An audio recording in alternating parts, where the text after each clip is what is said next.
Olá, bem-vindos à quarta parte do livro A Maldição do Mar, de Shea Earnshaw.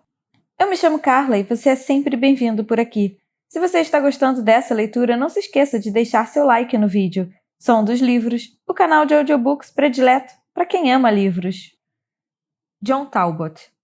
No dia 1º de junho, uma semana antes de seu desaparecimento, John Talbot entrou na chá e livraria Oliver Street. Ele tinha encomendado 4 livros há 7 dias, títulos que havia pesquisado online que continham relatos de feitiços e maldições de outras cidades infelizes. Não era incomum para os cidadãos de Sparrow se interessarem pelas irmãs Swan. Com frequência, colecionavam recortes de jornais e velhas fotografias da cidade, da época em que as irmãs ainda eram vivas.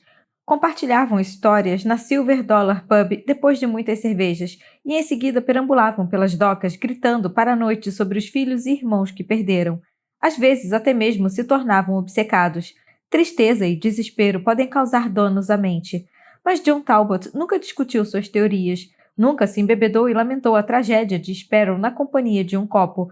Não contou a ninguém sobre a coleção de livros que mantinha no chalé da âncora, nem mesmo à esposa. E naquela tarde clara e quente, conforme deixava a livraria, havia um frenesi em seus olhos semicerrados, rugas de preocupação marcadas em sua testa. Seu olhar dardejava de um lado para o outro como se a luz do sol fosse insuportável, enquanto zigue-zagueava pela horda de turistas de volta ao esquife que o aguardava na doca. Os que o viram naquele último dia diriam mais tarde que ele tinha o olhar de alguém acometido da loucura do mar. A ilha tinha fama de enlouquecer as pessoas. O ar marinho, o isolamento, aquilo, enfim, o havia alcançado. John Talbot perdera o juízo. 13. 2 dias se passaram sem incidentes. Os dedos de Bo se enrolam em meu cabelo, ele me observa enquanto durmo. Ele me mantém aquecida enquanto o vento penetra as rachaduras nas janelas do chalé nessas primeiras horas da manhã. Ele se aconchega a mim sobre o cobertor de lã e desliza a ponta dos dedos em meu braço. Por alguns segundos, minha vida inteira está nesse pequeno quarto, nesse canto em meu coração que dói a ponto de explodir. No terceiro dia, acordamos e caminhamos pelas novas fileiras de árvores frutíferas sobre o tepe do céu da tarde. As folhas já começam a se desenrolar e as flores a abrir.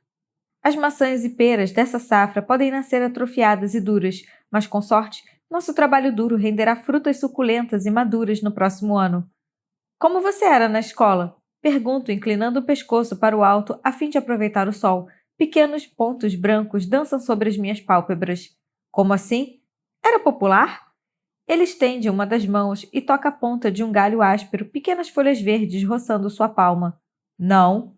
Mas tinha amigos? Alguns. Ele me encara. Seus olhos verde jade parecem me penetrar. Jogava alguma coisa? Estou tentando desvendar a pessoa que foi, a pessoa que é, e tenho dificuldade em imaginá-lo em qualquer outro lugar além de Sparrow, nessa ilha, comigo. Ele balança a cabeça, sorrindo com timidez, achando a pergunta divertida. Eu trabalhava com meus pais todos os dias depois da aula, então não tinha muito tempo para amigos e grupos de esportes. Na fazenda dos seus pais? Na verdade, é um vinhedo. Hesito perto do fim de uma das fileiras. Um vinhedo? Repito. Tipo, uvas? Sim. É uma pequena vinícola familiar, mas vai muito bem. Não é bem o cenário que estava na minha mente. Mãos na terra, suor, esterco, esse tipo de coisa. Mas tenho certeza de que ainda era trabalho duro. Não é o que imaginava, admito. Por que não? Não sei. Eu o estudo examinando o suéter cinza desbotado e o jeans. Seus pais sabem onde você está? Não. Eles não queriam que eu viesse até aqui. Dizem que preciso me esquecer de Kylie. É como lidaram com a sua morte, ignorando. Mas eu precisava vir. Então, quando me formei, peguei carona e desci a costa. Não avisei a eles que estava partindo. Já falou com eles desde que partiu? Ele balança a cabeça, enfiando as mãos nos bolsos do jeans. Com certeza estão preocupados com você, digo. Não posso ligar para eles, não saberia o que dizer. Ele me olha. Como explicar o que está acontecendo aqui? Que Kylie não se matou, mas foi afogado por uma das 3 irmãs mortas há 2 séculos. Talvez não devesse contar isso, sugiro, mas eles precisam saber que está bem. Diga qualquer coisa, até uma mentira. Sim, a voz dele soa abaixo. Talvez. Chegamos ao fim do pomar, onde uma das macieiras mortas já não existe mais, queimada até as raízes. Quando tudo isso terminar, você vai voltar para casa? Não, não vou voltar, responde Bo. Ele hesita e olha de volta para as aleias de árvores frutíferas perfeitamente espaçadas. Um pequeno pássaro cinzento decola dos ramos de uma delas e pousa no galho de outra. Não agora, completa ele. Antes de Kyle morrer, sempre pensei que ficaria trabalhando para os meus pais depois do ensino médio, assumindo os negócios da família. Era o que esperavam de mim. Meu irmão seria o filho que se mudaria para viver uma vida diferente. E por mim tudo bem. Mas depois que ele morreu, ele inspira e olha para os galhos de uma macieira, brotos rebentando das mudas verdes. Eu sabia que queria algo diferente, algo meu. Sempre coube a mim ficar para trás, mas não mais. E o que você quer? Pergunto, a voz suave, não querendo perturbar seus pensamentos. Quero sair daqui pela água. Ele indica a costa ocidental da ilha com a cabeça e me encara como se não estivesse certo de que eu entendi. Eu amei quando meu pai me ensinou a velejar, mas não creio que tenha tido a chance de praticar de verdade. Talvez agora eu possa. Posso comprar um veleiro e partir. Soa como um plano de fuga, como se quisesse começar uma vida nova.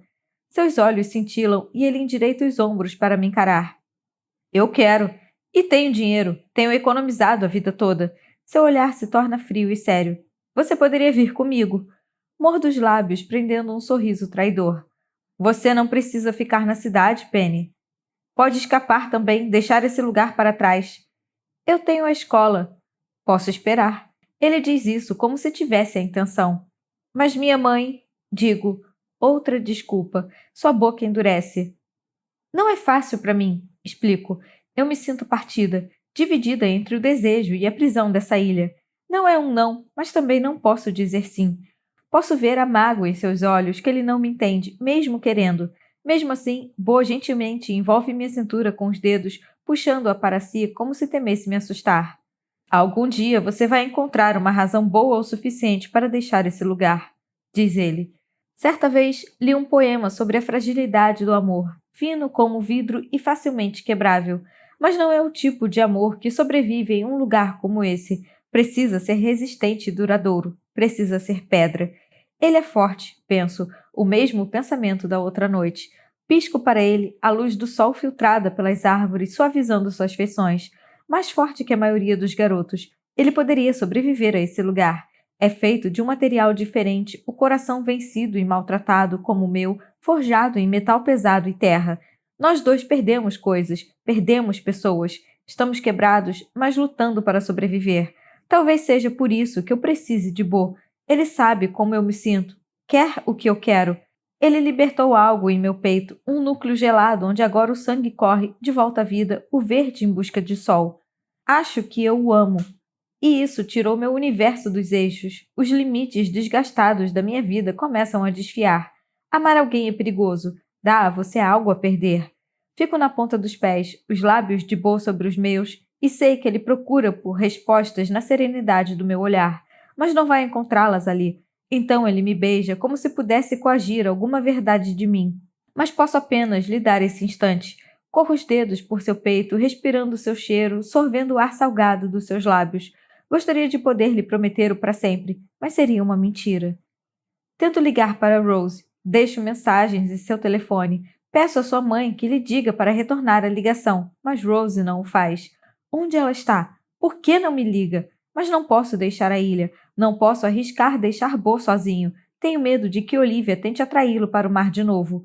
Vários dias depois, não suporto mais. Não saber está me deixando irritada e nervosa. Acordo cedo, na esperança de escapar do chalé antes que Bo me veja.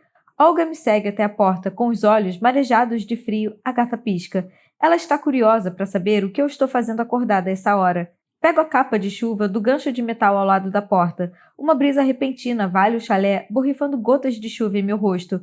Olga dispara entre os meus pés e corre até a passarela. Mas então para de súbito. Orelhas alertas, cauda balançando para frente e para trás. Algo chamou sua atenção. Ainda falta 1 hora para o amanhecer, mas o céu se tornou aquoso e lúcido, a manhã rompendo as nuvens da noite e banhando o terreno da ilha em um tom rosado. À distância, vejo o que Olga vê, uma luz ondulando sobre a água e um motor engasgando em direção à doca da ilha. — O que é isso? Pergunta Bo, a voz como um choque em meus ouvidos. Não esperava que já estivesse acordado. A porta está meio aberta e olho para dentro. Ele está de pé esfregando o rosto. Alguém está aqui, respondo. 14. Um bote se choca ruidosamente contra a doca, deslizando muito rápido sobre a água. É o barco de Helt, e eu reconheço como o mesmo no qual embarcamos para pedir socorro ao navio pirata quando encontramos o primeiro corpo. Mas Helt não o conduz. É Rose. E tem alguém com ela, uma garota. Bo segura meu braço, impedindo que eu me aproxime do barco enquanto Rose luta para amarrar a corda em um dos cunhos do cais. Ele reconhece a garota antes que eu o faça. É Gigi Kline. Rose? Pergunto, e por fim ela nos nota. Eu não tinha outro lugar para ir, diz ela freneticamente quando os olhos encontram os meus. Ela parece assustada, em estado de choque, e o cabelo ruivo cacheado está desgrenhado como o de alguém que acaba de escapar de um manicômio. O que você fez? Pergunto. Eu precisava ajudá-la e não podia escondê-la na cidade. Iriam encontrá-la. Então a trouxe aqui. Pensei que estaria segura. Você pode escondê-la no farol ou no outro chalé. Não sei. Entrei em pânico. Não sabia mais o que fazer. Ela está falando muito depressa, os olhos alternando entre Gigi e eu. Você libertou Gigi da casa de barcos? Pergunta Bo. Gigi está sentada no barco em silêncio, recatada, inocente. Sua postura bem ensaiada conforme faz movimentos curtos e comedidos. Cada piscar de olhos parece simulado. Eu precisava. Não, não precisava, explodo. Isso foi uma péssima ideia, Rose. Não podia simplesmente deixá-la presa daquele jeito. Era cruel. E eles podiam facilmente fazer o mesmo com qualquer uma de nós. Comigo, conosco. Provavelmente vão descobrir o que você fez. Penny, por favor, implora ela, saindo do barco, as palmas erguidas. Você tem que ajudá-la. Não me dei conta de que a prisão de Gigi tinha mexido com Rose tanto assim, o suficiente para que a libertasse e a trouxesse aqui. Sei que já foram amigas, mas nunca imaginei que faria algo assim. Rose não conseguiria aguentar ver alguém com quem já se importou amarrada e sofrendo. Estrela de um espetáculo cruel. Ela foi contra aquele plano desde o início e não posso culpá-la por isso. Isso é perigoso, Rose. Você não devia tê-la libertado.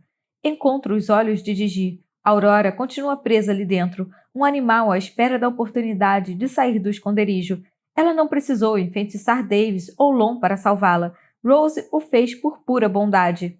Mas ela libertou um monstro e nem sequer percebe. Talvez seja melhor que ela fique aqui. Sussurra Bo para mim fora do alcance de Rose e Gigi. Sinto minhas sobrancelhas se franzirem. Do que está falando? Podemos ficar de olho nela, trancá-la, nos certificar de que não mate mais ninguém.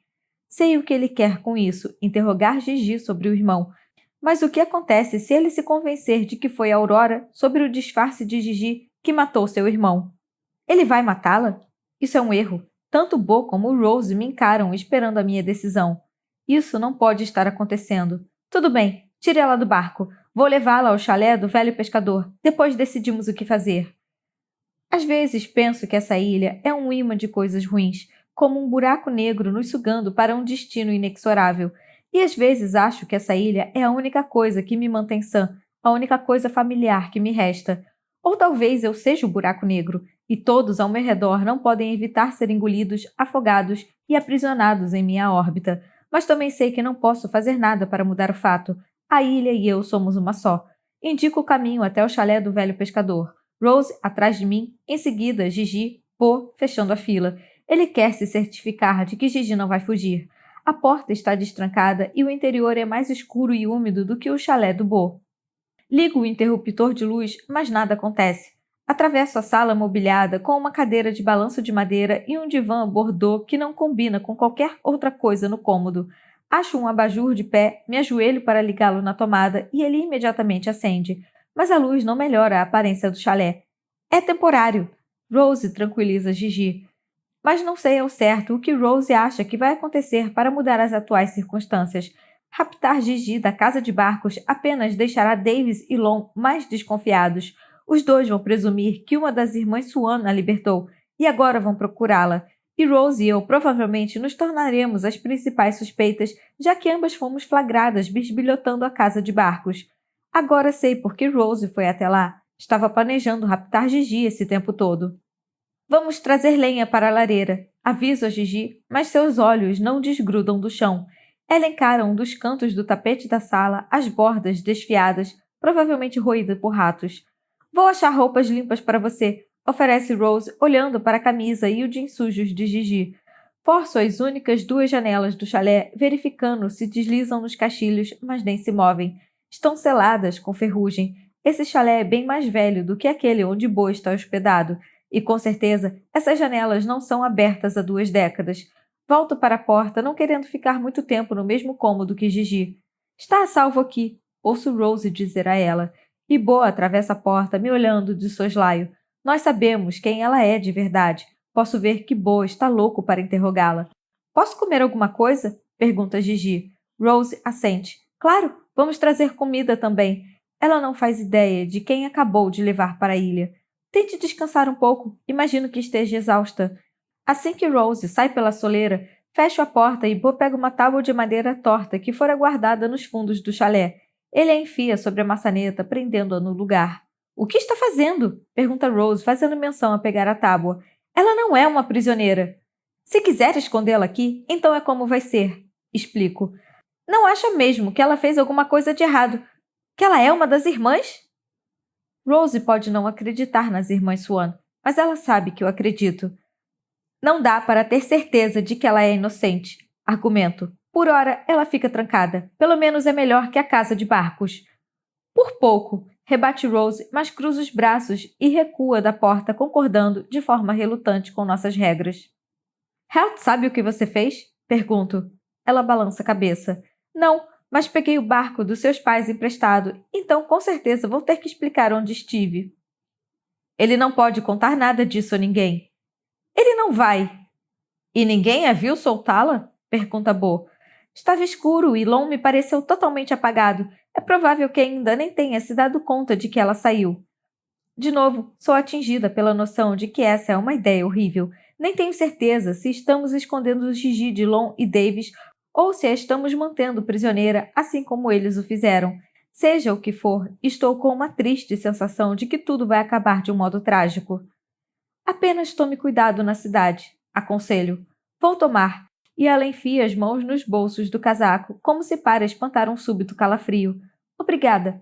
Acrescenta, logo antes de seguir a passarela até a doca. Bo e eu nos entreolhamos assim que ela está fora de vista. E agora? Pergunta ele. De volta para casa, faço 2 sanduíches de manteiga de amendoim e geleia para Gigi. Embrulho os 2 em papel alumínio, em seguida pego uma manta do armário do corredor. Quando chego à porta do chalé do velho pescador, noto que a tábua de madeira foi removida e que a porta está ligeiramente entreaberta. A princípio, meu coração acelera em pânico, mas então ouço a voz de Bo do lado de dentro. Ele foi pegar lenha para acender a lareira enquanto fui providenciar comida e voltou antes de mim. Hesito ouvindo o crepitar das chamas na lareira. Sei o que você é, ouço Bo dizer. Sabe? Responde Gigi, a voz distante, talvez no outro extremo da sala, sentada na única cadeira. Toco a maçaneta e paro. Talvez eu lhe deva isso, a chance de interrogá-la sobre seu irmão. Então espero antes de entrar. Você não é Gigi Kline, diz ele com a voz fria, precisa e comedida. É algo mais. E quem disse isso? Sua namorada, Penny? Engulo em seco. Você matou o meu irmão? Seu irmão? A voz muda, desce até uma oitava que não pertence mais a Gigi, e sim a Aurora. Você espera que eu me lembre de seu irmão, um garoto entre milhares que se apaixonaram por mim? Ela solta a declaração com uma gargalhada, como se a paixão fosse o primeiro passo em direção à morte. Foi no verão passado, 11 de junho. Oferece ele na esperança de que a informação avive sua memória. Mesmo que ela se lembre, jamais confessaria, não para ele. Não me soa familiar. Ouço os passos de Bo pela sala, sua voz parece mais distante agora. Você afogou alguém no dia 11 de junho? Deixe-me pensar. Seu tom dá uma guinada, como se estivesse se alternando entre a voz de Gigi e de Aurora, jogando com Bo. Não, concluiu ela, enfim. Estou bastante certa de que tirei o dia de folga. Uma garota fica cansada com tantos rapazes bajulando-a. Me surpreende que esteja sendo tão honesta com ele, ainda que as respostas venham veladas por inverdades. Ela deve ter percebido que não o enganaria com a sua pequena encenação. Ele vê através de Gigi Kline, mesmo que não consiga ver a coisa dentro da garota. Posso fazê-la falar. Ameaça ele, a voz como uma unha de metal arranhando a madeira. Abro a porta, incapaz de ficar quieta por mais tempo. Gigi não está sentada como pensei. Está de pé na parede oposta, ao lado de uma das janelas, encostada a ela, como se esquadrinhasse o oceano à procura de um navio velejando em seu socorro pela enseada. E Bo está a apenas alguns metros, ombros eretos, mãos quase em punhos ao lado do corpo, como se estivesse prestes a usá-las na garganta da garota. Bo, sibilo. Bo não se vira de pronto. Ele a encara como se talvez fosse encontrar um lampejo do irmão naquele olhar. Do momento em que foi morto, Gigi ergue uma das mãos, sorrindo de leve. Pobre garoto, diz ela em seu tom mais suave e condescendente. Não posso ajudá-lo a encontrar seu irmão, mas posso mostrar exatamente como ele se sentiu. Seus dedos se aproximam do rosto de Bo, os olhos presos aos dele. Não vai doer, prometo. Na verdade, você vai implorar por mais. A ponta dos seus dedos está apenas a 1 centímetro do seu rosto, prestes a tocá-lo. Posso mostrar coisas que a sua namorada não pode. Penny é medrosa demais para amá-lo de verdade. Quando a mão está quase no queixo dele, Bo lhe agarra o pulso. Ela faz uma ligeira careta. Em seguida, ele afasta seu braço, que cai na lateral do corpo. As sobrancelhas de Aurora se erguem e ela me encara do outro lado da sala, como se quisesse ter certeza de que testemunhei o quão perto esteve de o clamar para si. Gosto dos que bancam os difíceis, diz ela piscando. Largo o cobertor e os 2 sanduíches na pequena mesa da cozinha com um baque. Então dou meia volta. Antes que eu perceba, Bo está atrás de mim. Se sentir a minha falta, Bo, seduz ela, sorrindo conforme nos vê partir. Sabe onde me encontrar. Mas Bo apenas bate a porta, depois coloca a tábua de volta no lugar. Você tinha razão, diz ele. Ela é uma delas. Bo e eu caminhamos pelo perímetro da ilha. Somos agora vigias de prontidão, esquadrinhando as fronteiras à procura de saqueadores, como se as irmãs Swan fossem nadar até a praia e tomar a nossa pequena ilha. Estou no limite, tensa, certa de que nada disso acabará bem. Gigi Cline está trancada no chalé. Há uma busca por ela. Davis e Lon a querem morta. A polícia de Sparrow está tentando localizá-la e devolvê-la aos pais. E, de algum modo, estamos no meio de tudo. Ainda não tenho bem certeza do que fazer com ela.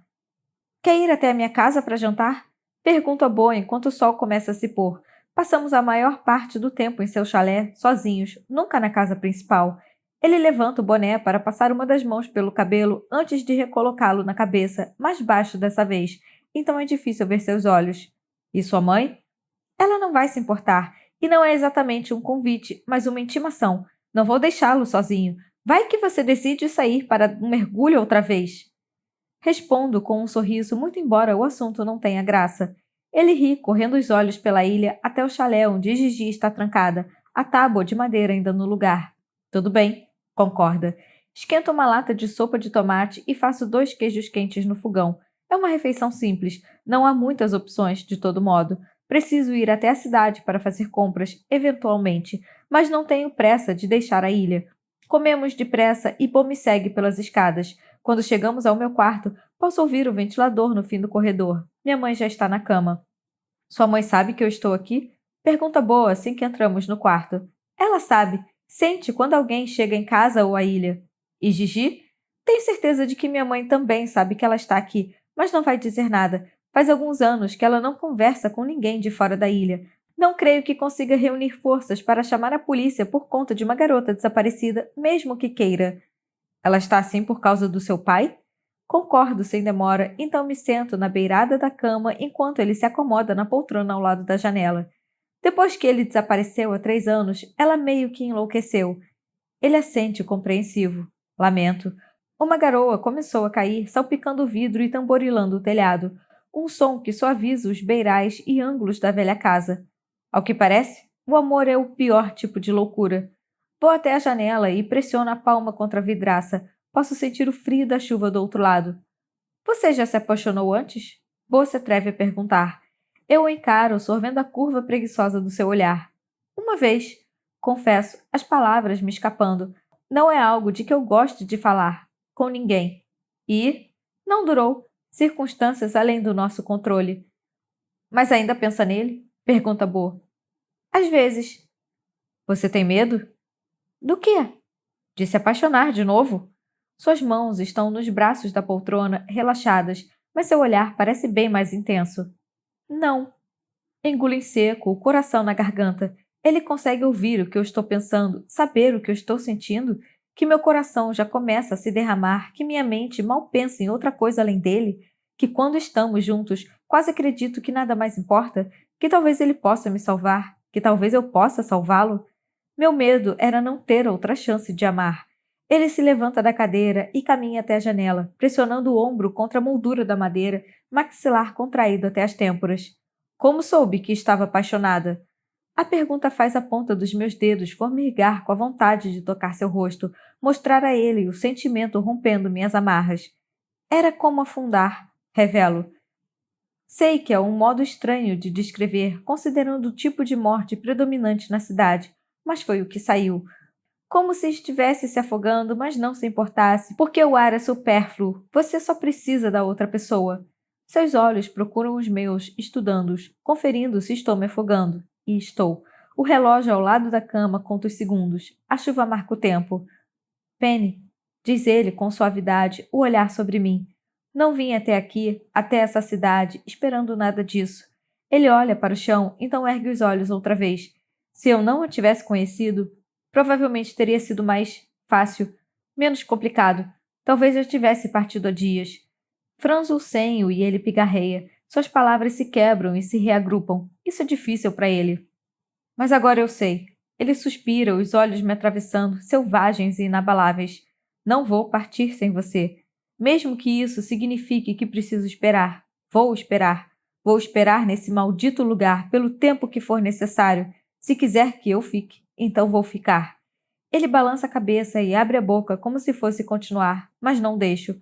Avanço e esmago os lábios contra os dele, espremendo seus pensamentos, suas palavras.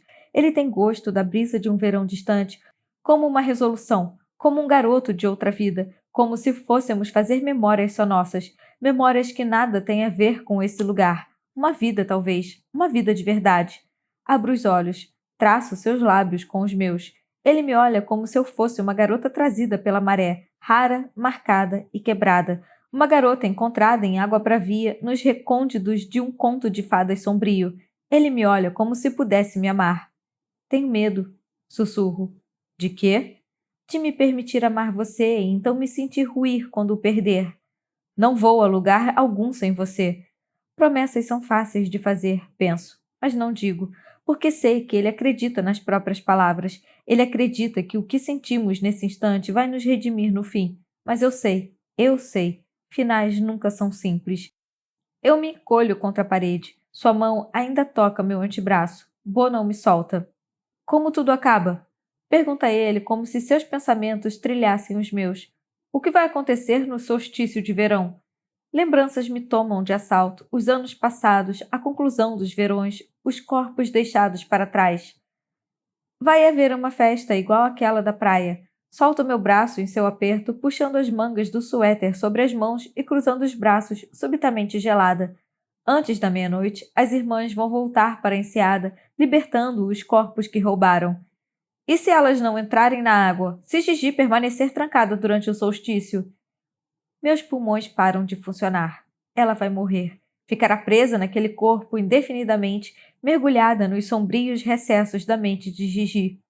Ela vai ver, ouvir e testemunhar o mundo, mas Gigi retomará o controle, alheia ao fato de que agora uma irmã Swan está aprisionada dentro de si, enterrada bem fundo. Um fantasma dentro de uma garota. O pior tipo de existência. Uma punição digna dos tormentos que as irmãs causaram. Mas não digo isso a Bo, porque não tenho certeza se é verdade, já que nunca aconteceu antes. Uma irmã Swan jamais ficou presa dentro de um corpo depois da meia-noite do solstício de verão. Não tenho certeza, respondo com sinceridade. Os olhos de Bo se desviam para a janela. Ele está ponderando sobre algo. Tenho que matá-la, declara ele. Mesmo que ela não tenha matado meu irmão, matou outros. Ela não merece viver. Vai matar Gigi também? Argumento.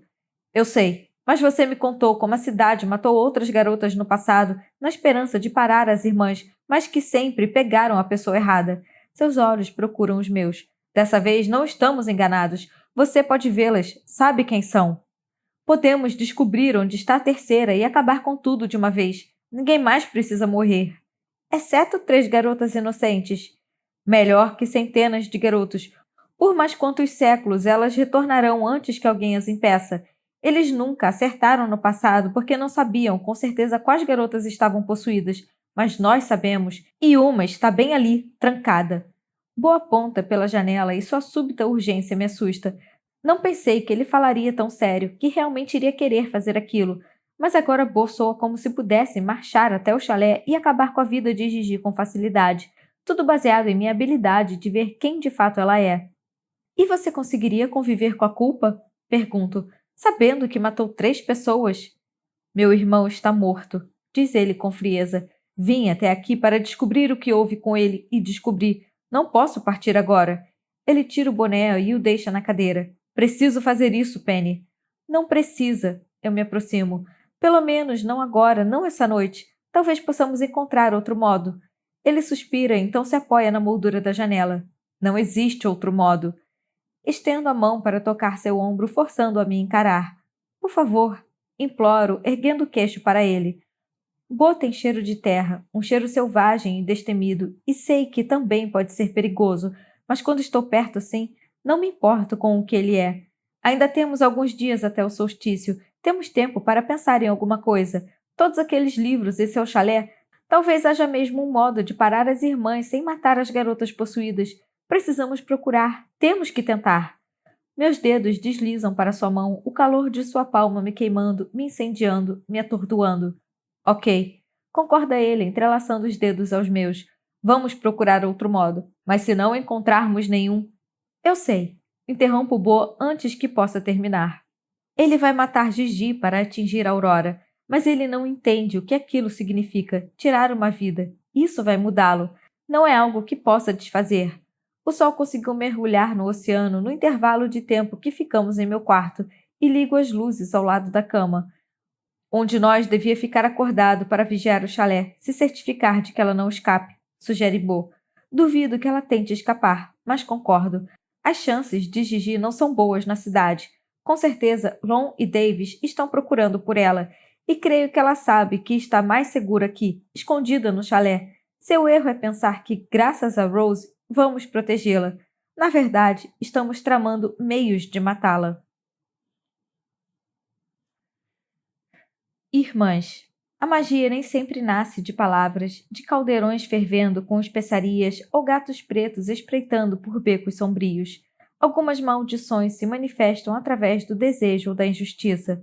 Quando estava viva, Aurora Swan às vezes deixava pedaços de vidro ou uma cauda de rato na soleira de um desafeto, na esperança de que a mulher caísse doente ou de que tropeçasse em uma pedra solta e quebrasse o pescoço enquanto passeava pela Ocean Avenue. Eram meros agouros, feitiços comuns para tentar influenciar o destino a seu favor. Não magia de verdade. Hazel Swan podia ser encontrada com frequência murmurando desejos para uma lua de sangue, os lábios se movendo tão rapidamente quanto as asas de um beija-flor em pleno voo. Ela encantava a lua, desejando coisas pelas quais ansiava, por exemplo, um amor de verdade para varrer todos os outros. Marguerite era mais direta em seus esforços. Deslizava os dedos pela garganta dos amantes e lhes dizia que eram seus. Se eles a recusassem, ela se certificava de que não amariam de novo. Ela prometia vingança, tormentos e a fúria avassaladora de sua ira caso se atrevessem a rejeitá-la. Perambulava pela cidade como se fosse feita da mais pura seda francesa, arrogante e altiva. Ela queria poder, e todos sabiam, mas elas pagariam por sua arrogância. As irmãs podem ter se comportado de maneira escandalosa, perversa e sedutora, mas nunca praticaram magia de um modo que justificasse sua morte. Não eram bruxas em um sentido histórico, mas possuíam uma gravidade, algo que atraía as pessoas. Elas se moviam com uma graça natural como se fossem bailarinas formadas na Académie Royale de Danse, na França. O tom dos seus cabelos ficava entre o caramelo e o carmim, dependendo da luz do sol, e suas vozes soavam com uma qualidade cantada, cada palavra uma fascinação. Elas nunca roubaram a alma de um recém-nascido ou conjuraram poderosos feitiços para tornar a chuva infinita ou os peixes na enseada intocáveis. Nem tinha a habilidade de lançar uma maldição tão perpétua como a que as aprisiona agora. Mas a magia nem sempre é linear. Ela nasce do ódio, do amor, da vingança. 15. Às 2 da manhã, minhas pálpebras se abrem. O quarto está escuro, exceto pelo traço angular da luz da lua, filtrado pela janela, se derramando no chão. As nuvens de chuva se dispersaram e o céu se abriu. Bo está acordado, sentado na cadeira, tamborilando devagar e ritmicamente no braço. Ele vira a cabeça quando me sento na cama. Devia ter me acordado antes, digo sonolenta. Você parecia precisar do sono. Eu ainda estou completamente vestida por baixo das cobertas. Coloco o lençol de lado e me espreguiço. Fico com o próximo turno, aviso. O piso de madeira está gelado e range sobre meus pés. Você deve estar cansado. Ele boceja e se levanta. Damos um encontrão quando tentamos desviar um do outro, ambos sonolentos. Quando chega à cama, Bo desmorona de costas, uma das mãos no peito, a outra esticada na lateral do corpo. Bo coloca o boné sobre o rosto. Eu me sinto tentada a rastejar para o seu lado, repousar a cabeça em seu ombro e cochilar de novo. Seria fácil me render a ele, tanto agora quanto para sempre, deixar os dias voarem até que não houvesse nenhum para contar. Eu poderia deixar a ilha com ele e não olhar para trás, e talvez, quem sabe, poderia ser feliz. Não demorou muito para as mãos de Bo relaxarem e a cabeça cair ligeiramente à esquerda. Sei que ele adormeceu, mas não me acomodo na poltrona.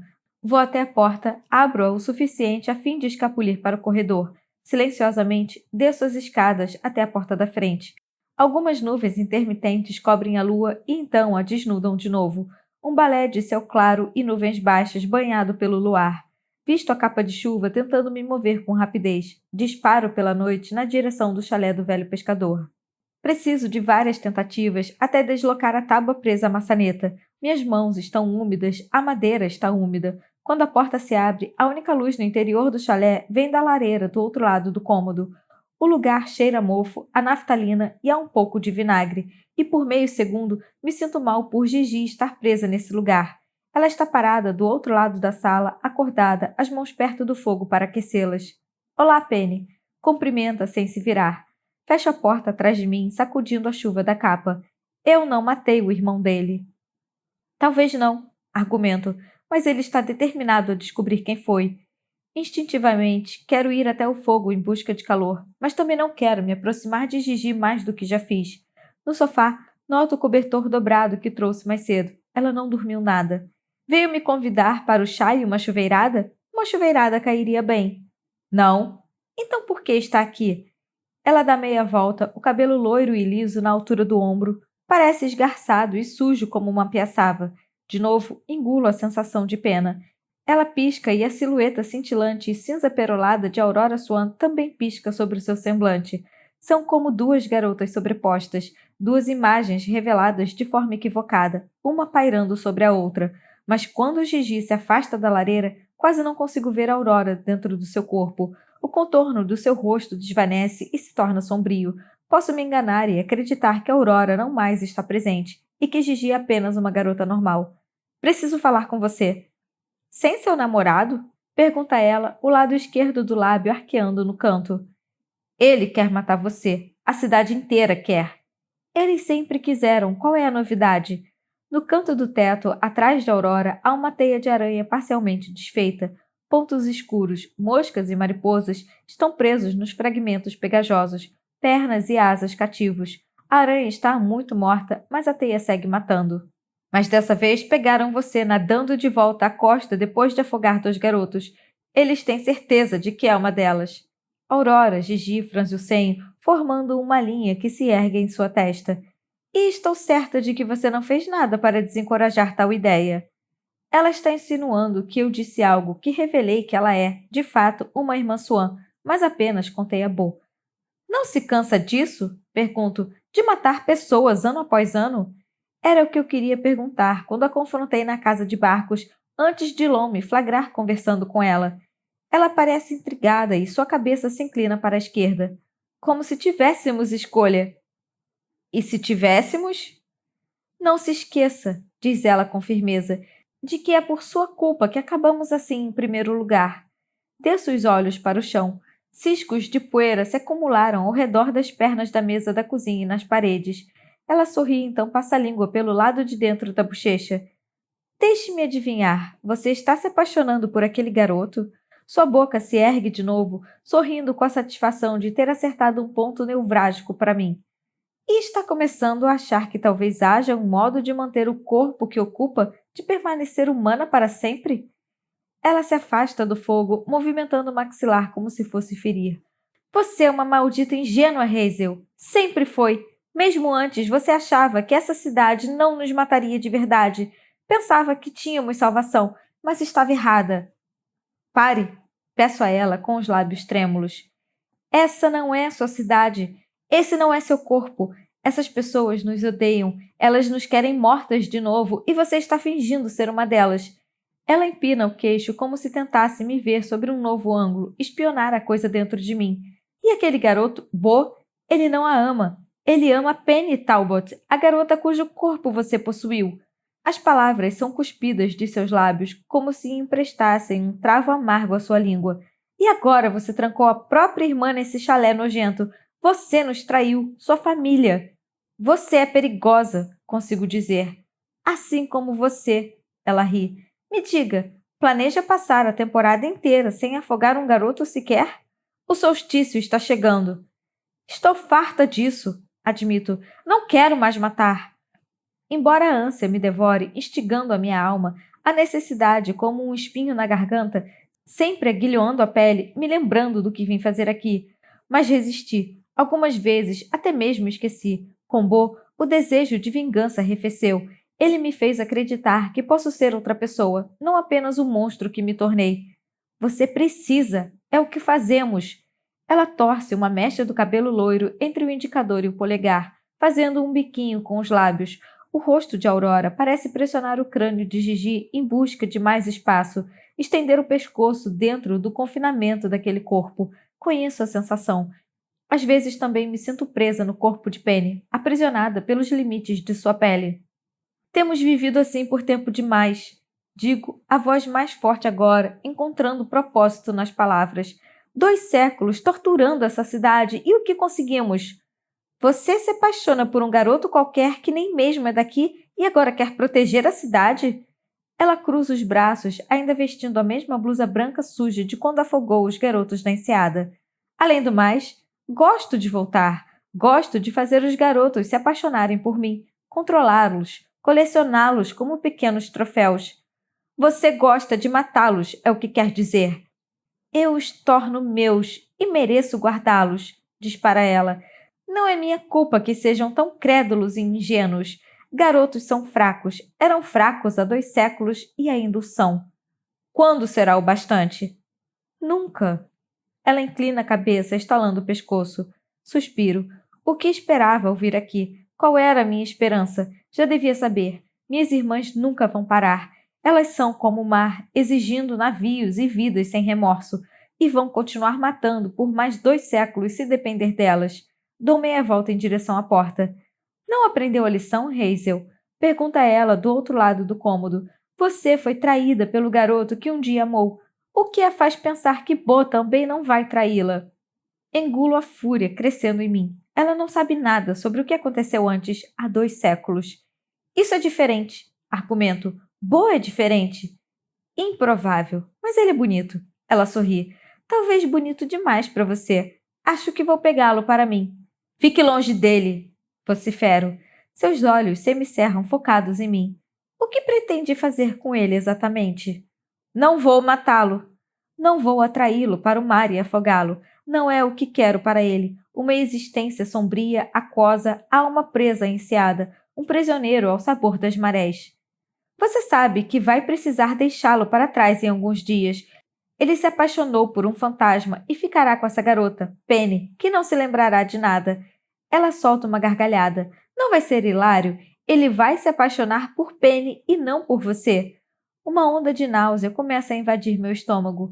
Ele me ama, não ama esse corpo. Mas as palavras parecem vazias e quebradas. Claro, diz ela, revirando os olhos, algo muito Gigi. Não podemos evitar alguns maneirismos dos corpos que habitamos. Assim como eu assumi alguns traços de Penny Talbot, todas as suas memórias jazem dormentes em minha mente, aguardando para serem colhidas como uma flor. Estou interpretando o papel de Penny Talbot e o faço bem. Tive prática. Toco a maçaneta. Falei sério, digo a ela. Fique longe de Bo Ou vou me assegurar de que aqueles garotos da cidade tenham a oportunidade de fazer exatamente o que têm vontade: matar você. Ela ri, mas seu olhar fica sério, me observando conforme me esgueiro para fora e fecho a porta atrás de mim. Hazel Swan. Hazel caminhava depressa pela Ocean Avenue, delicadamente entre as mãos um pequeno pacote contendo um frasco de perfume de água de rosas e mirra. Ela estava a caminho de entregá-lo à Sra. Campbell em Adder Hill. Ela estava dando uma rápida conferida no pacote, embrulhado com cuidado em papel pardo, quando acertou em cheio o ombro de alguém parado na calçada. O pacote voou de seus dedos e se espatifou na rua de paralelepípedos. O perfume de rosas e mirra evaporou com rapidez no úmido ar marinho. Owen Clement se ajoelhou para recolher os restos do pacote e Hazel fez o mesmo, o braço roçando no dele, os dedos se tocando encharcados de perfume.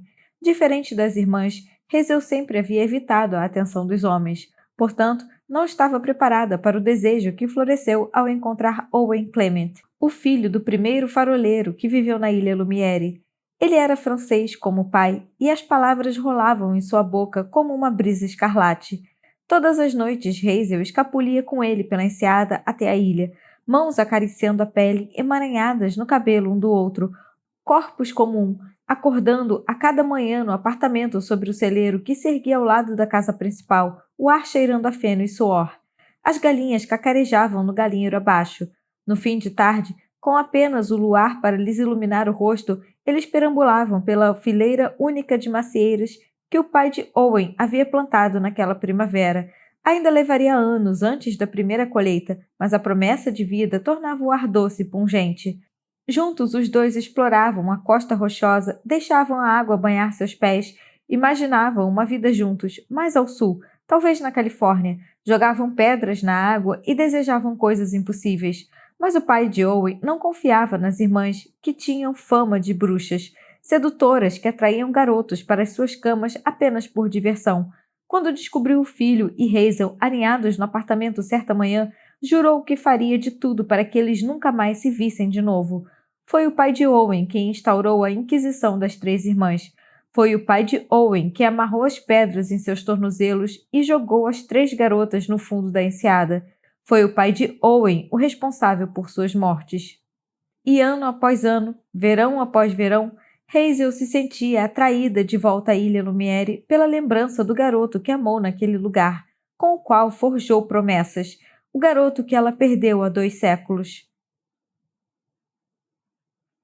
16. Bo ainda dormia na cama quando voltei ao quarto. O céu escurecia durante a minha volta para casa, a chuva mais uma vez castigando a ilha. Seu peito se expande a cada respiração, seus lábios se abrem. Eu o observo querendo poder contar toda a verdade para ele sem destruir tudo, sem destruí-lo. Mas ele acha que sou outra pessoa. Quando me olha, vê Penny Talbot, não Hazel Swan. Ostentei a mentira como se fosse verdade. Fingi que esse corpo poderia ser meu e que não precisaria voltar ao oceano no fim de junho. Talvez esse sentimento brotando em meu peito me salve. Talvez o modo como Bo me olha consiga me fazer real e inteira. Não a garota que se afogou há 200 anos. Mas a risada de Gigi ecoa em meus ouvidos. É o que fazemos. Somos assassinas. Nossa sede de vingança jamais será saciada. E não posso ter Bo. Não de verdade. Estou presa no corpo de outra garota. Venho repetindo o mesmo ciclo sem fim, verão após verão. Eu não sou eu. Não sei mais quem sou. Caminho até a cômoda branca na parede oposta e passo um dedo pela superfície. Uma coleção de itens está espalhada no tampo, como fragmentos de uma história. Um perfume de baunilha que já pertenceu à mãe de Penny, pedrinhas e conchas de praia em um prato, os livros dos autores prediletos de Penny, John Steinbeck, Herman Melville e Neil Gaiman. Seu passado jaz desprotegido, tão fácil de roubar. Posso me apropriar dessas coisas, posso me apropriar de sua vida. Essa casa, esse quarto, inclusive o garoto adormecido na cama. Uma fotografia está enfiada no canto da moldura do espelho sobre a cômoda. Eu a puxo. É o retrato de uma mulher flutuando em um tanque de água, uma falsa cauda de sereia presa à cintura para encobrir suas pernas. Há homens reunidos em frente ao reservatório, observando-a enquanto prende o fôlego. A expressão suave e natural. Ela é uma farsa. uma invenção usada para vender ingressos em um circo itinerante. Eu sou ela, uma mentira. Mas quando o circo fecha à noite, quando todas as luzes são apagadas e toda a água é drenada do tanque, não posso tirar a minha barbatana de sereia feita de pano. Não tenho uma vida normal fora da ilusão. Sempre serei outra pessoa. Meu embuste durou 200 anos. Devolvo a foto à moldura do espelho e esfrego os olhos. Como me tornei essa coisa? Um espetáculo, uma curiosidade em uma exibição. Não queria nada disso. Essa vida prolongada, anormal. Suspiro segurando as lágrimas e me viro para encarar Bo, que ainda está dormindo. Ele se remexe na cama, então abre os olhos como se me sentisse observá-lo em seus sonhos. Desvio os olhos para a janela. Você está bem? Ele se senta, pressionando as palmas no colchão. Sim. Mas não estou. A culpa está me devorando viva. Estou engasgada com ela, sufocando, engolindo fragmentos de cada mentira vil. Você foi lá fora? Pergunta ele. Toca o cabelo molhado de chuva. Só por um minuto. Até o chalé de Gigi? Balanço a cabeça, apertando os lábios para esconder a verdade. Só precisava de um pouco de ar fresco. Ele acredita em mim, ou talvez apenas finge acreditar. Vou ficar um pouco acordado para você dormir, diz ele. Começo a dizer não, mas então me dou conta do quanto estou exausta. Então rastejo até a cama e encolho os joelhos, mas não consigo dormir. Eu o observo parado à janela, olhando para o mundo ao qual não pertenço. O sol logo vai nascer, o céu renovado, e talvez eu também seja renovada. 3 dias passam em um turbilhão. Rose visita a ilha para checar Gigi, sua prisioneira liberta. Ela traz bolos desmemoriados da loja da mãe, amora e café, caramelo salgado com crosta de pistache. Ela nos conta que Davis e Lon estão procurando por Gigi, preocupados que acabem tendo problemas se ela for à polícia denunciar os dois por mantê-la trancada na casa de barcos. De algum modo, ninguém parece suspeitar de que Gigi possa estar na Ilha Lumiere secretamente encarcerada em um dos chalés. Todo fim de tarde, Bo espalha livros pelo piso do chalé. A lareira fica acesa e seus olhos chegam a ficar marejados e cansados de ler até tarde da noite. Ele está procurando um modo de matar as irmãs Swan, poupando os corpos que habitam. É um esforço inútil. Sei coisas que ele desconhece. Em segredo, anseio por uma maneira de me manter nesse corpo para sempre. Leio livros também, aninhada no velho sofá, o vento chacoalhando as vidraças do chalé. Mas estou procurando outra coisa, um modo de ficar, de existir na superfície indefinidamente, de viver. Há lendas de sereias apaixonadas por marinheiros, sua devoção lhes garantindo a forma humana. Leio sobre lendas irlandesas de selks abandonando sua pele de foca, casando com humanos e ficando em terras para sempre. Talvez se apaixonar seja o bastante. Se o amor pode unir alguma coisa, também pode desfazê-la. É véspera do solstício de verão. Bo desmaia ao lado do fogo com um livro no peito. Mas não consigo dormir. Então saio do chalé e perambulo pelo pomar sozinha. Entre as fileiras de árvores, mal consigo discernir minha mãe, a mãe de Penny, parada na beira do penhasco, à sombra de uma mulher à espera de um marido que não vai voltar. Vê-la ali sozinha, o coração partido pela dor, facilmente me faria permitir que a dor nesse corpo aflorasse. Não há apenas memórias reprimidas nos corpos que tomamos, há também emoções. Posso senti-las dormindo profundamente no peito de Penny. Se olhar bem de perto, se eu perscrutar a escuridão, posso sentir a tristeza de perder o pai. Meus olhos se encheriam de lágrimas, uma dor lancinante no peito, uma saudade tão grande que me engoliria inteira. Mas eu a mantenho sob controle. Não permito que essa parte de minha hospedeira me domine. Minhas irmãs sempre foram melhores nisso do que eu. Elas conseguem ignorar qualquer emoção, enquanto eu tenho que sentir remorso e tristeza correndo por minhas veias, subindo a garganta, tentando me sufocar. Paro no velho carvalho no centro do bosque e a árvore fantasma, as folhas tremendo ao vento. Pressiono a palma contra o coração gravado no tronco. Olho por entre os galhos, um teatro de estrelas piscando de volta, e me recordo daquela noite, tantos anos antes. Eu me lembro de me deitar debaixo dessa árvore com Owen Clement, o garoto que um dia amei. Ele segurou a faca e talhou o coração para marcar nosso lugar no mundo. Nossos corações entrelaçados, a eternidade correndo em nossas veias. Foi naquela noite que ele me pediu em casamento. Ele não tinha anel nem dinheiro, nada a oferecer, a não ser ele mesmo, mas eu disse sim. Uma semana depois, minhas irmãs e eu fomos afogadas na Bahia. Inquisição. Uma lufada soprou pela porta aberta da perfumaria, espalhando folhas secas pelo piso de madeira. 4 homens estavam parados na soleira, botas lameadas e mãos sujas. Fediam a peixe e a tabaco. Em meio às imaculadas paredes brancas e à delicada mistura de perfumes, a presença deles parecia alarmante. Hazel olhou para as suas botas imundas, não para os seus rostos, pensando apenas no sabão que precisaria para lavar o chão depois que se fossem. Ainda não tinha se dado conta da intenção dos homens ou de que não veria a perfumaria outra vez. Os homens agarraram as irmãs pelos braços e as arrastaram da loja. As irmãs Swan estavam sendo presas. Foram conduzidas pela Ocean Avenue à vista de todos. Grossos pingos de chuva caíam do céu. A lama das ruas sujava a bainha dos seus vestidos e o povo da cidade parou para olhar. Algumas pessoas as acompanharam até a prefeitura da pequena cidade, que era usada como assembleia de cidadãos, abrigo durante tempestades e, ocasionalmente, para disputas ilegais. Uma querela sobre uma cabra desaparecida, desavenças por conta de atracadouros ou limites territoriais entre vizinhos. Nunca antes uma mulher acusada de bruxaria fora levada ao prédio, quanto mais 3. Um grupo de vereadores e anciãos já haviam se reunido à espera da chegada das irmãs Swan. Marguerite, Aurora e Hazel foram obrigadas a se sentar em cadeiras de madeira na frente da sala, as mãos amarradas às costas. Um pássaro se debatia nas vigas, um pitacilgo, preso, assim como as irmãs. Com rapidez, as mulheres de Sparrow se apresentaram, apontando dedos para Marguerite e, eventualmente, Aurora, contando histórias sinistras sobre seus malfeitos, sua infidelidade com os maridos, irmãos e filhos da cidade. Como nenhuma mulher podia ser tão sedutora por conta própria, com certeza só poderia ser bruxaria o que tornava as irmãs Swan tão irresistíveis aos pobres homens da cidade.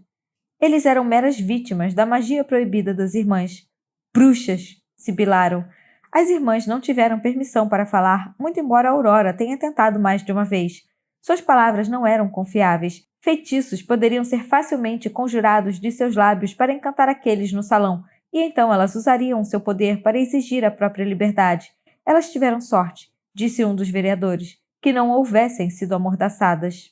Mas havia outra voz. Era de um dos anciãos, um homem cego de um olho e encontrado com frequência nas docas, encarando o Pacífico, com saudades dos dias passados no mar. Sua voz se erguia sobre as outras.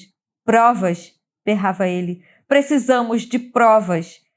Essa simples exigência calou o tribunal, lotado de espectadores. A multidão forçava as portas pelo lado de fora, na ânsia de ouvir o primeiro julgamento de bruxas da cidade de Sparrow. Eu vi o sinal em Marguerite! Gritou um homem dos fundos da sala. Há uma marca de nascença no formato de um corvo em sua coxa esquerda. Esse homem, que tomou coragem de falar por insistência da esposa, havia dividido a cama com Marguerite alguns meses antes. Os olhos de Marguerite se arregalaram, destilando fúria. De fato, ela tinha uma marca de nascença, mas ver nela um corvo era pura imaginação. O sinal era mais uma mancha de tinta, mas não fazia diferença. Um sinal praticamente de qualquer tipo era considerado a marca de uma bruxa, prova de que pertencia a um coven, e Marguerite não podia apagar uma marca de nascença. E as outras duas? Perguntou o ancião quase cego. Aurora tem uma marca no ombro, falou uma voz bem mais baixa, um menino de apenas 18 anos. Eu a vi. E ele tinha, como alegara, visto a constelação de sardas em seu ombro direito. Seus lábios haviam lhe beijado a carne várias noites antes, traçando as sardas que enfeitavam grande parte da pele de Aurora. Ela era como uma galáxia, salpicada de estrelas. O olhar de Aurora encontrou o do garoto. Ela era capaz de ver o medo evidente em seus olhos. O rapaz acreditava que Aurora podia ser mesmo uma bruxa, como acusava a cidade, e que talvez o tivesse enfeitiçado, fazendo seu coração bater mais rápido quando estava por perto. 2 homens honrados se apresentaram com prova de culpa para as 2 acusadas, disse um dos vereadores. E a última irmã, Hazel Swan? Com certeza alguém viu a marca na pele dessa feiticeira? Um frenesi de sussurros cortou o salão e ecoou no teto inclinado, vozes tentando discernir quem entre eles se deixou enredar por Hazel, atraído involuntariamente para sua cama. Meu filho vai dizer. Uma profunda voz de homem se destacou do alarido. O pai de Owen surgiu nos fundos do tribunal e atrás dele, de cabeça baixa, estava Owen. Meu filho esteve com ela. Ele viu as marcas que ela esconde. O ar dentro do salão se condensou. As paredes úmidas enrijeceram. O O pintacilgo preso nas vigas ficou em silêncio. Nem mesmo as tábuas do piso estalaram conforme Owen era arrastado pelo pai até a frente do tribunal. Hazel Swan parecia prestes a desmaiar, a pele pálida. Não temia por si mesma, mas por Owen. Conte a eles, exigiu o pai. Owen ficou parado, expressão impassível, olhos em Hazel. Ele não o faria. O pai marchou até onde as 3 irmãs estavam sentadas em uma fileira, mãos presas por cordas. Ele desembainhou uma faca enorme no estojo à cintura e colocou na garganta de Hazel, a lâmina pressionando a pele de alabastro. Hazel soluçou. Seus olhos tremeram, mas não se desviaram de Owen. Pare! Gritou Owen, avançando para Hazel. 2 homens seguraram seus braços e o mobilizaram. Conte-nos o que viu, exigiu o pai. Conte-nos das marcas que afligem o corpo dessa garota. Não há marcas, retrucou Owen. O feitiço dela o deixa fraco. Agora nos conte, ou vou cortar essa garganta e você vai assistir enquanto ela sangra até a morte. Aqui na frente de todos. Asseguro que será uma morte dolorosa. Você vai matá-la de qualquer jeito, argumentou Owen. Se eu falar, vai acusá-la de bruxaria. Então você viu algo? Perguntou o ancião meio cego. Os presentes no salão naquele dia diriam mais tarde que o modo como Hazel encarava Owen era como se estivesse conjurando um feitiço que forçava os lábios dele a se manterem em silêncio.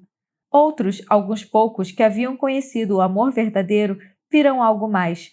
O olhar de 2 pessoas cujo amor estava prestes a destruí-los. Não era bruxaria no olhar de Hazel, era seu coração partindo em 2. E então, Hazel falou uma série de palavras doces que soavam como lágrimas derramadas. Está tudo bem, conte a eles. Não, refutou Owen. Ele ainda estava sendo contido pelos 2 homens, os braços tensionados em resistência. Por favor, sussurrou ela. Hazel temia que Owen pudesse ser punido por protegê-la. Ela sabia que já era tarde. A cidade já havia se decidido. Elas eram bruxas. Os vereadores apenas precisavam que Owen falasse a fim de provar aquilo em que já acreditavam. Ele só precisava contar sobre uma pequena marca. Qualquer imperfeição na pele serviria.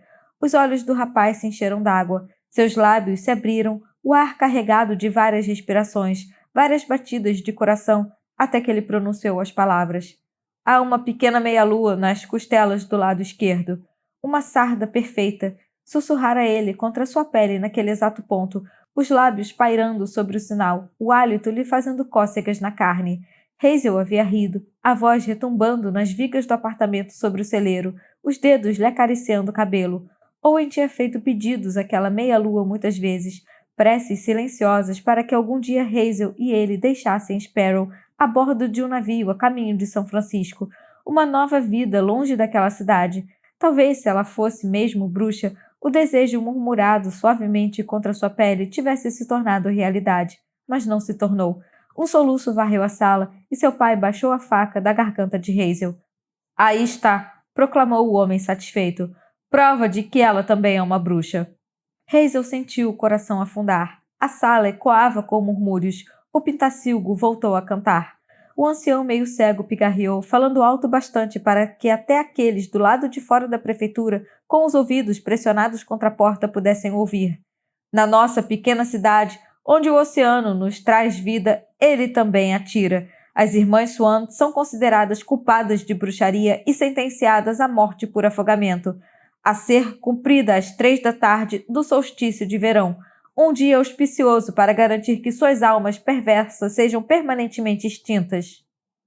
Não! Gritou Aurora, mas os lábios de Marguerite continuaram selados, o olhar frio bastante para amaldiçoar qualquer um que ousasse encará-la.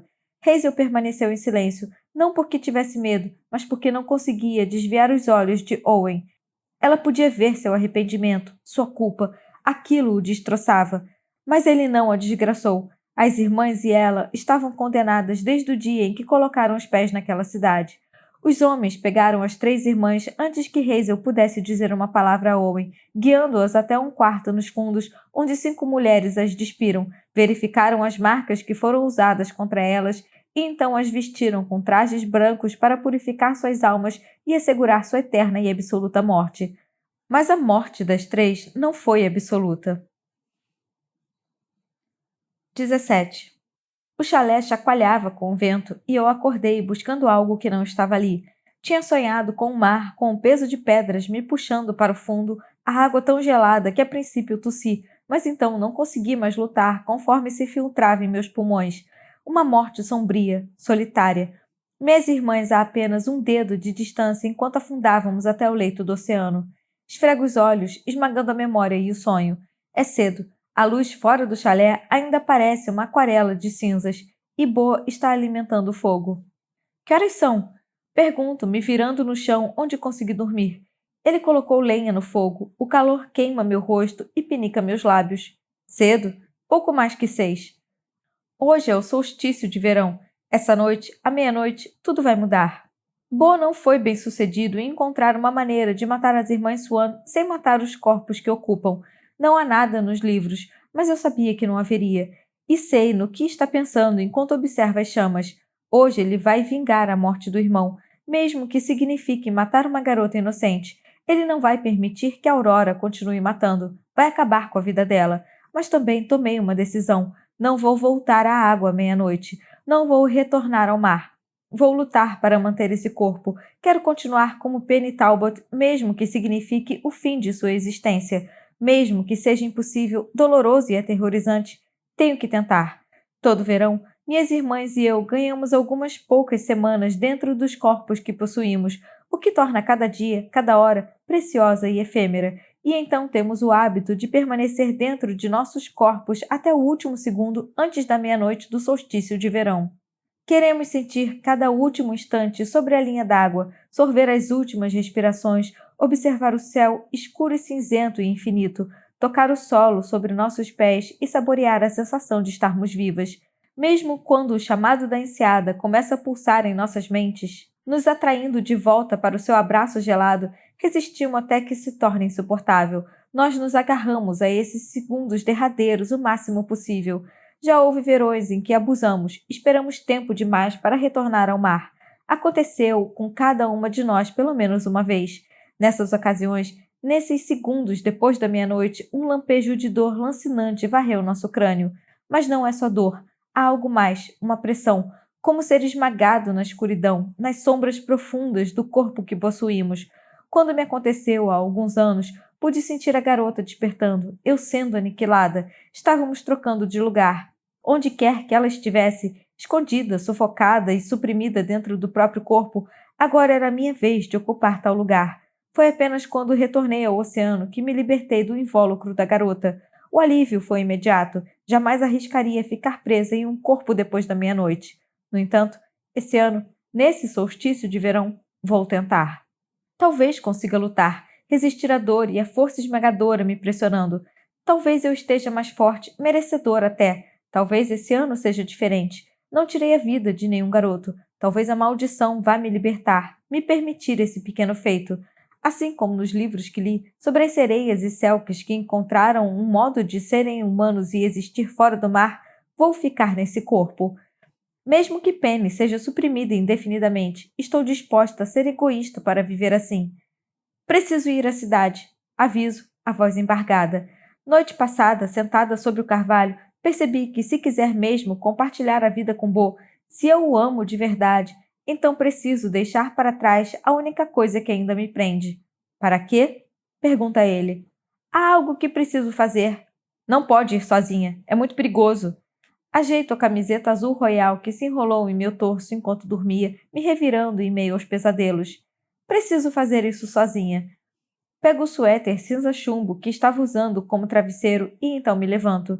E se um dos garotos, Davis ou Lon, vir você? Podem interrogá-la sobre Gigi. Vou ficar bem, eu o tranquilizo. E alguém precisa ficar aqui para ficar de olho em Gigi. Ele sabe que tenho razão, mas o verde de seus olhos me preocupa, como se tentasse me manter no lugar com a força do olhar. Me prometa que vai ficar longe dela enquanto eu estiver fora. O tempo está se esgotando, ele me lembra. Eu sei, não vou demorar, só não faça nada até eu voltar. Ele assente, mas é um aceno débil e descomprometido.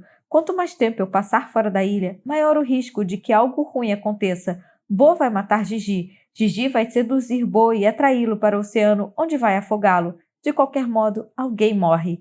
Deixo o chalé fechando a porta atrás de mim. Em seguida, um novo medo me corrói as entranhas. E se Gigi contar a Bo quem realmente sou? Ele acreditaria nela? Improvável, mas aquilo poderia colocar uma pulga atrás de sua orelha. Preciso ser rápida e torcer para que nada aconteça antes de minha volta. A enseada está lotada, barcos de pesca e barcas de turismo circulando além do farol. As nuvens estão baixas e carregadas, tão perto que dá a impressão de que posso esticar o braço e tocá-las, bagunçá-las com a ponta dos dedos, mas nenhuma gota de chuva cai delas. Fico à espera, assim como todo mundo está esperando para que o próximo afogado seja encontrado, o último da temporada. Mas sou a única irmã que ainda não matou, e me recuso a fazer o que tanto Aurora quanto Marguerite querem que eu faça: afogar Bo. Nunca aconteceu antes. Um verão em que uma de nós não matou ninguém. Não sei o que o futuro reserva. Como isso pode mudar algo? Já sinto o mar me puxando, me chamando de volta à água. A ânsia de retornar vai ficar mais forte conforme o dia passar. Acontece todo ano um incômodo entre os meus olhos, um formigamento em minhas costelas, me atraindo de volta à Bahia, de volta às profundezas, onde é o meu lugar. Mas ignoro a sensação. O motor do esquife ultrapassa as boias cor de laranja e atravessa a marina, deslizando para uma das docas. Sparrow está repleta de turistas. Ao longo do calçadão, as crianças correm como pipas coloridas, lutando para empiná-las sem qualquer brisa. Uma até está enrolada em um poste, com uma menina puxando a linha, tentando descê-la. Gaivotas bicam o concreto em busca de restos de pipoca e algodão doce. As pessoas visitam as lojas, compram caramelos aos montes, tiram fotos ao lado da marina, sabem que o fim está próximo. Hoje é o último dia. A temporada está chegando à sua conclusão. Elas vão voltar à vida normal, às suas casas normais em cidades normais, onde coisas ruins nunca acontecem. Mas vivo em um lugar onde coisas ruins me cercam, onde eu sou a coisa ruim. Não quero mais ser má. Avanço na direção oposta a Cooper's Beach e a casa de barcos, me encaminhando para Alder Hill, no extremo sul da cidade, a mesma parte de Sparrow em que eu devia entregar um frasco de perfume de água de rosas e mirra no dia em que conheci Owen Clement. Nunca fiz aquela entrega. Pássaros negros fazem círculos no céu, seus olhos estudando o chão me seguindo, como se soubessem aonde vou. Alder Hill é onde também fica localizado o cemitério de Sparrow. O cemitério é um gramado amplo, circundado por uma cerca de metal meio desmoronada, com vista para a baía, de modo que os pescadores enterrados aqui possam observar o mar e proteger a cidade. Não o visito há um bom tempo. Evitei o lugar no último século. No entanto, encontrei o caminho até a sepultura com facilidade, meus pés me guiando mesmo depois de tantos anos, através de túmulos cobertos por flores e túmulos cobertos de mofo e túmulos deixados nus. É uma das lápides de pedra mais antigas do cemitério. A única razão para ainda não ter virado poeira é que, no primeiro século, eu me certifiquei de impedir que as ervas daninhas a cobrissem e a terra a engolisse, mas então se tornou muito penoso vir. Eu estava me prendendo a alguém que jamais veria outra vez. Era meu passado, e a pessoa em que eu havia me transformado, uma assassina, não era a pessoa que ele havia amado. É uma lápide simples, arenito arredondado, nome e data talhados na rocha, há muito apagados pelo vento e pela chuva, mas sei o que costumavam dizer. Sei de cor. Owen Clement, morto em 1823. Depois do dia que seu pai nos flagrou no apartamento do celeiro, Owen foi proibido de deixar a ilha. Tentei vê-lo, atravessei a Baía Remo, implorei a seu pai, mas ele me expulsou. O homem estava certo de que eu tinha lançado um feitiço em Owen, que nenhum garoto poderia amar uma irmã Swan sem a influência de algum sortilégio ou encantamento malévolo. Se o amor fosse tão facilmente conjurado, não haveria tantos corações partidos. Lembro de Marguerite dizer certa vez quando éramos vivas. Não percebi o que estava por vir, o que o pai de Owen tramava. Se tivesse conhecimento, não teria ficado em Sparrow. Nuvens carregadas pairavam sobre a cidade no dia em que minhas irmãs e eu fomos levadas ao tribunal para o cais. Aurora lamentou, berrando com os homens que nos forçaram a embarcar. Marguerite cuspiu maldições em seus rostos, mas permaneci quieta, examinando a multidão em busca de Owen. Eu o havia perdido de vista depois que fomos levadas para o pequeno quarto sombrio nos fundos do tribunal, despidas e forçadas a colocar vestidos brancos simples, nossos trajes de morte. Eles amarraram nossos punhos e tornozelos. Aurora continuava a chorar, as lágrimas marcando suas bochechas, e então Assim que o bote se afastou da doca, eu o vi. Owen. Foi preciso 3 homens para contê-lo. Ele berrou meu nome, lutando para chegar ao fim do cais, mas o barco já estava se afastando, com seu pai e vários outros homens nos guiando para a parte mais funda da baía. Eu o perdi de vista no nevoeiro que se assentou sobre a água, abafando qualquer som e obscurecendo o porto onde ele estava. Minhas irmãs e eu sentamos juntas num único banco de madeira na proa do barco, ombros colados, mãos amarradas à frente, prisioneiras a caminho da morte. Os borrifos de mar golpeavam nosso rosto conforme o barco avançava pela enseada. Fechei os olhos, sentindo o alívio gelado. Ouvi o sino da boia tocando a longos intervalos, o vento e as ondas quase nulos. Um último momento para inspirar o ar cortante. Os segundos se alongaram. Senti como se pudesse descambar para o sonho e nunca mais despertar, como se nada daquilo fosse real. É raro saber que a sua morte está próxima, à espreita, os dedos já presos à sua alma. E eu a senti me procurando. Já estava a caminho. O barco deslizou até parar e abri os olhos para o céu. Uma gaivota saiu das nuvens, depois desapareceu outra vez. Os homens amarraram sacos de aninhagem cheios de pedras a nossos tornozelos, pedras provavelmente retiradas dos campos rochosos de um fazendeiro atrás da cidade, doadas especialmente para a ocasião de nossa morte. Fomos obrigadas a nos levantar, em seguida empurradas para a beirada do barco. Marguerite encarou um dos garotos mais jovens, o olhar devorando, como se pudesse convencê-lo a libertá-la, mas não seríamos poupadas. Minhas irmãs e eu fomos enfim punidas. Adultério, luxúria, até mesmo amor verdadeiro encontrariam expiação no fundo do mar. Inspirei-me preparando para o que viria depois, quando vi a proa do outro barco rompendo o nevoeiro. Que diabos! Ouvi um dos homens atrás de nós exclamar. Era um barco menor, os remos cortando a água com rapidez. Aurora se virou e me olhou. Ela percebeu quem era antes de mim. Ele roubou um barco. Um segundo depois, senti o rápido empurrão de 2 mãos em minhas costas. A água estilhaçou ao redor de meu corpo como lâminas, sugando o ar dos meus pulmões. A morte não é fogo. É um frio tão forte que parece arrancar a carne dos ossos. Afundei com rapidez. Ao meu lado, minhas irmãs despencaram igualmente velozes através da água escura. Achei que a morte me levaria depressa, 1 segundo, talvez 2, mas então notei o movimento acima, uma explosão de bolhas e um braço em volta da minha cintura. Abri os olhos e me concentrei na penumbra salpicada de pedaços de concha e areia verde. Uma bruma nos dividindo, mas ele estava lá. Owen. Ele pegou os meus braços e começou a me puxar para a superfície, brigando contra o frio e o peso das pedras em volta dos meus pés. Suas pernas se agitavam enquanto as minhas jaziam flácidas, amarradas uma à outra. Seu rosto tenso, olhos arregalados. Ele estava desesperado, tentando me salvar antes que a água abrisse caminho por minha garganta e até meus pulmões. Mas as pedras presas a meus tornozelos eram muito pesadas. Seus dedos tentaram as cordas, mas a tensão parecia demais. Os nós muito apertados.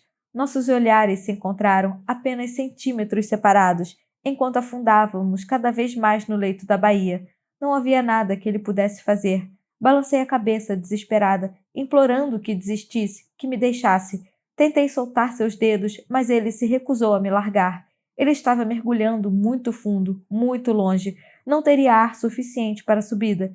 Mas Owen me puxou para si e me beijou com lábios frígidos. Fechei os olhos e o senti colado a mim.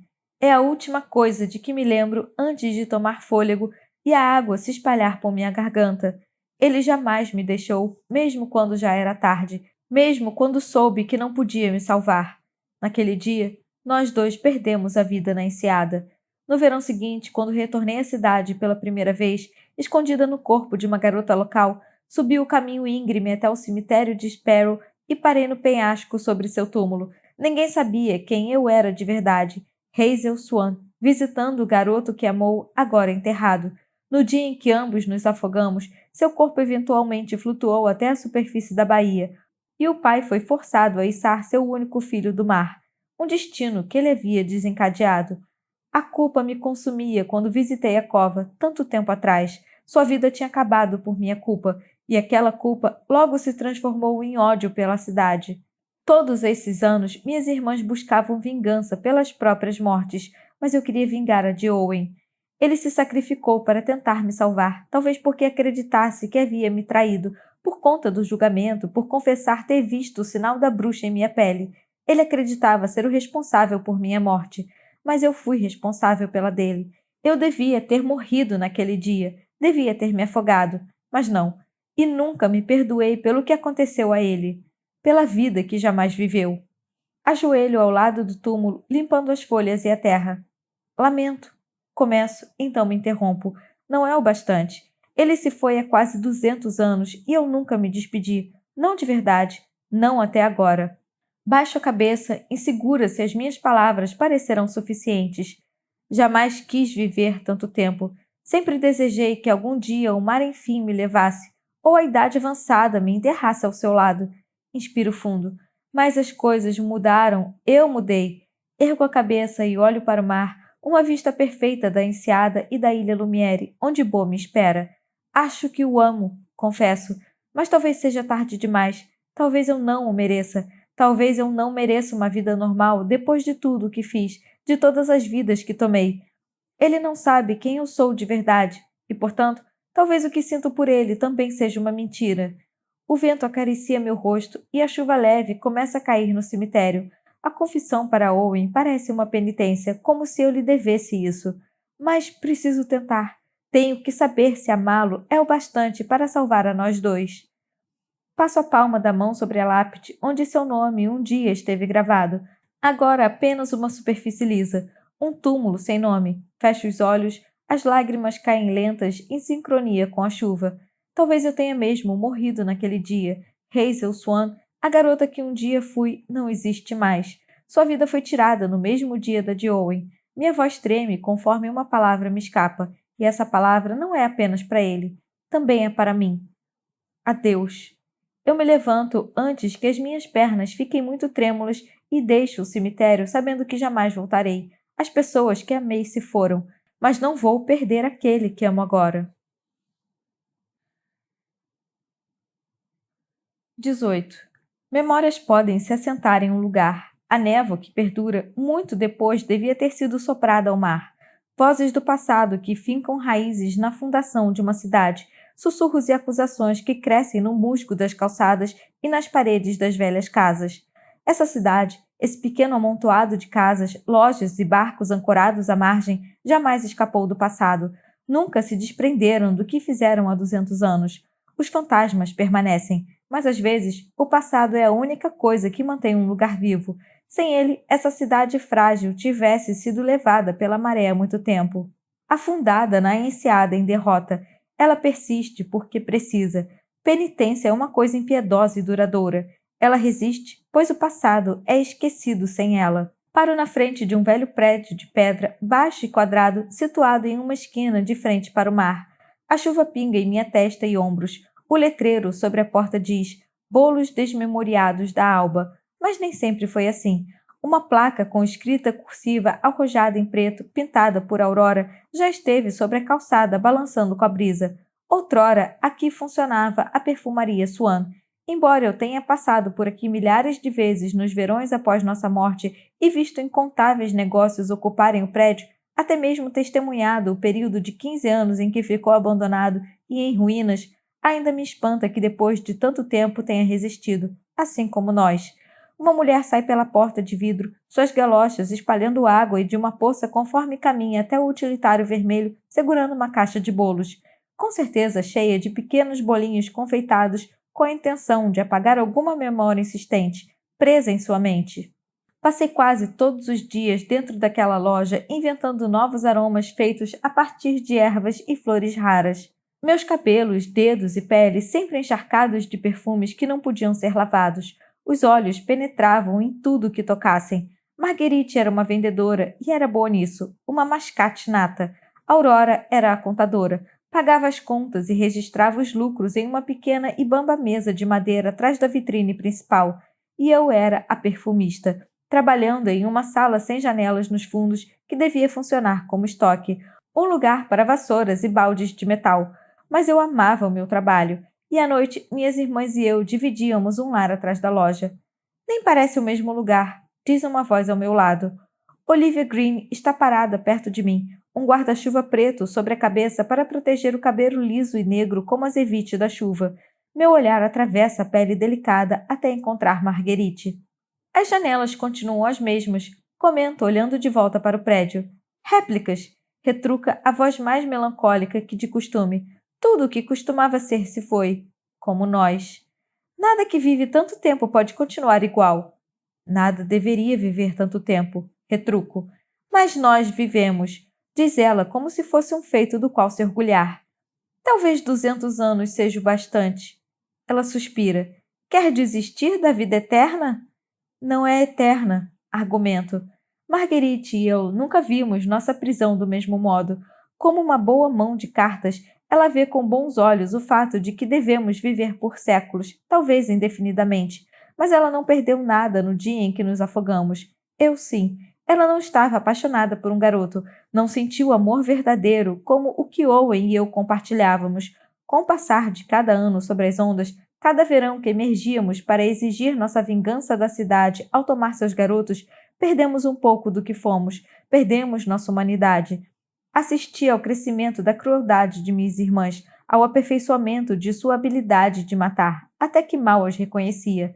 Minha perversidade também cresceu, mas não por completo, porque havia um laço que me prendia a quem eu costumava ser. Esse laço era Owen. A memória do meu amor me impediu de degenerar. E agora esse laço me prende a Bo, ao mundo real, ao presente. Passamos a maior parte de nossa existência presos no mar, digo, nas sombras geladas e miseráveis. Isso não é vida. Eu bloqueio tudo, rebate ela rápida. Devia fazer o mesmo. É melhor dormir, deixar a mente vagar até o verão chegar. Não é fácil para mim. Você sempre gostou de dificultar as coisas para si mesma. O que isso quer dizer? A coisa que tem com esse garoto, Bo, está apenas adiando o inevitável. Mate-o de uma vez e acabe com isso. Não! Eu me viro para encará-la, uma sombra em seu rosto sobre o arco do guarda-chuva. Sei que tentou atraí-lo para o mar. Seus olhos brilham como se estivesse encantada com a lembrança de quase afogar o garoto que amo. Apenas quis ajudá-la a terminar o que começou. Se gosta tanto dele, então leve-o para o mar e o terá pela eternidade. Não o quero assim, com a alma presa nas profundezas. Então como quero o garoto? De verdade. Aqui, na terra. Ela dá uma gargalhada e um homem e uma mulher caminhando por nós a olham. Isso é absurdo e impossível. Essa noite é a última oportunidade para torná-lo seu. Balanço a cabeça. Não vou fazer isso. Não sou como você, digo. Você é igualzinha a mim. Somos irmãs. E você é tão impiedosa quanto eu. Não, está enganada.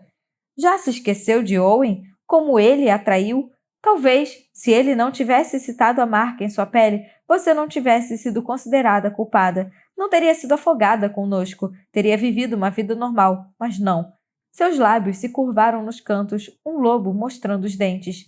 Garotos não são confiáveis. Eles sempre farão o que for preciso para salvar a própria pele. Eles são cruéis, não nós. Owen não era cruel, disparo. Ele tinha que contar sobre a marca. Tinha mesmo? Engulo a raiva queimando em meu peito. Se não o tivesse feito, eles achariam que Owen era um de nós, que estava nos ajudando. Eles o teriam matado. No entanto, ele morreu mesmo assim. Uma de suas sobrancelhas se ergue em um arco. Não suporto mais ficar aqui escutando Marguerite. Ela nunca conheceu o verdadeiro amor. Até mesmo suas paixões eram autocentradas. A atenção, a perseguição, a satisfação de ganhar algo que não era dela para início de conversa.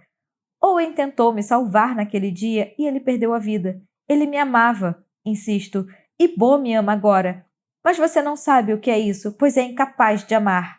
Dou meia volta e me afasto pela calçada. Ficou sabendo? Grita ela atrás de mim. Nossa querida irmã Aurora foi solta de sua prisão na casa de barcos. Parece que alguém decidiu que ela era inocente.